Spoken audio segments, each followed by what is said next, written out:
Nigeria is a beautiful country, home to more than 160 million people, and also the focal point of dramatic Islamic oppression. Thousands of Nigerian Christians have been killed in recent years by an Islamist movement known as the Boko Haram. Emmanuel Ogebe is a committed believer and a Nigerian attorney and has put himself repeatedly at risk documenting the threat imposed by this movement. Emmanuel, welcome to this program. Thank you very much, Tony. Well, tell us a little bit about the Boko Haram and what they're doing to destroy churches and persecute Christians in your home country. Yes, Tony, I find it difficult to describe it as merely persecution. This is almost extinction. The attacks on Christians in Nigeria now at an existential level. We have a situation where we've had over 24 churches suicide bombed this year alone. As recently as 2 weeks ago, a man in a Mercedes-Benz pulled up into a Catholic church and blew it up, including himself. And over 200 people are in hospital. 8 people were killed on the spot. So this is persecution on steroids. We've not seen anything this bad in over 30 years of persecution. And what is the United States government doing to draw attention to this attack on Christians? Yes, the U.S. response has been deeply problematic. One of the issues is, for example, on Christmas Day last year, the terrorists struck 3 cities. Usually they just strike 1 church or 2 churches, but for religious holidays, they give us an extra attack. They attacked 3 cities, and the U.S. International Religious Freedom Report, issued by the State Department, reported only 1. Now, I know that this is wrong because my own cousin's church was bombed. And anyone who Googles the Christmas Day attacks will see that 3 cities were attacked. And what is any explanation for that? It's very difficult for me to wrap myself around the fact that the State Department got the information wrong that anyone could find, even on the internet. And the only conclusion I have is that there's a systematic desire not to label it as what it is. Mm-hmm. For example, if you see much of the State Department's response, they will not concede that Christians are being attacked.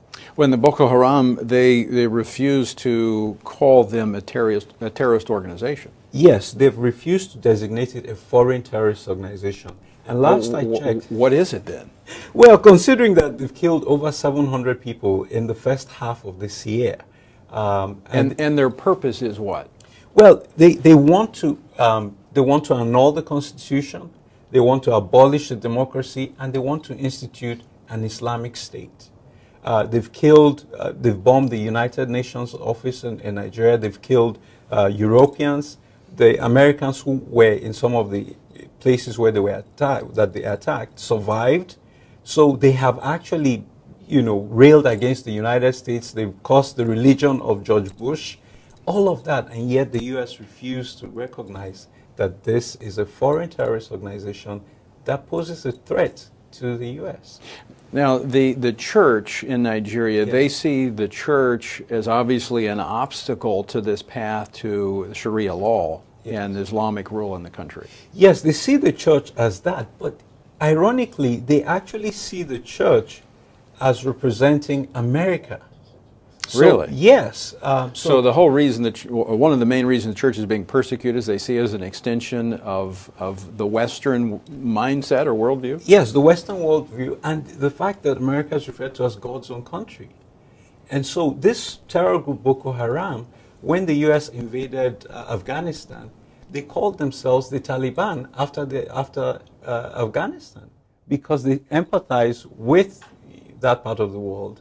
And so they look at the Christian church as an extension of America and, let's go and kill the infidels. How is the church in Nigeria holding up under this persecution and this targeted terrorism? Yeah, it's a very difficult one. There's nothing in the church handbook that says how do you respond to bombings. As one bishop told me, who returned from America to start a church in Kano, he said, Emmanuel, we're used to persecutions and riots, but we're not used to bombs. We can't handle bombs. And when the enemy is willing to take his own life, and this is why this is so different, a suicide bomber with a truck ramming into a church, we've not seen anything like this before. And in the past 1 year, they've killed so many people with this approach. Going to church now is a high-risk behavior. Christians wear their Sunday best and go to church, and it turns out to be their funeral clothing. And that nothing has prepared us for this kind of assault on Christendom.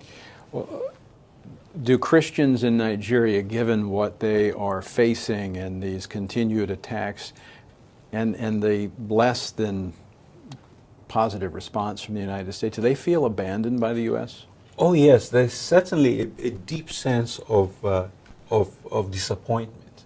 And the reason is the U.S. has actually come out not to speak out on behalf of the Christians who are being persecuted, but the U.S. State Department has said that this is just Muslims who are upset because they're poor. And somehow the impression is that they're poor because the Christians are not maybe taking care of them, or we don't get what is going on.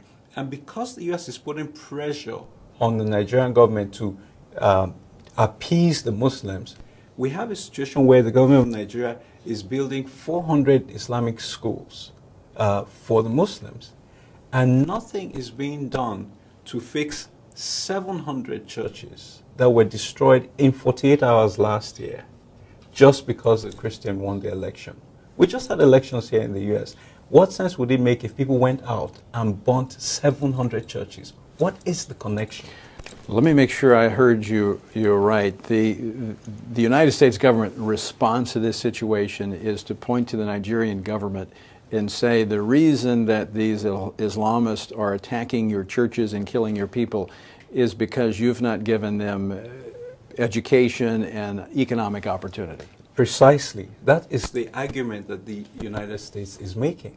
And this is in spite of the fact that the federal government does share funds to all of the states, and some of those states use their money to pay for pilgrimages and to build mosques. Now we're being told that, oh, you're not doing enough, and that's why they're bombing churches. This is quite troubling, amazing, but troubling. Beyond the government, what can Christians in this country do to stand with our Nigerian brothers and sisters? Well, first of all, we need to ask the State Department to designate Boko Haram as a foreign terrorist organization. The reason this is important is they are now using not only bombs, but they're now using rocket-propelled grenades to attack Christians. And the sources of the funds, the sources of the weapons is obviously not from Africa. It's coming out from the West, probably even manufactured here. So if we can trace that, that will go a long way to finding who is behind all of this. Secondly, we know that they're going to strike again this Christmas. They struck last Christmas, they struck the Christmas before. It's going to happen.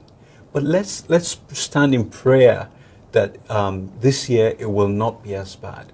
And let's see how we can provide relief to the thousands of Christians that have been dislocated because of these attacks.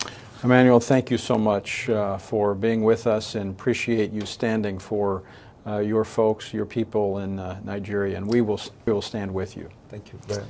And folks, I do want to encourage you to check out their website where you can help the Nigerian Christians. You see the website on our screen. And one of the action steps, which Emmanuel pointed out, is that we need to pray. We need to pray for the persecuted church around the world, and we need to learn more about this and use our voice, our resources, and our influence here in the United States to come to the aid and assistance of believers that are being persecuted around the globe.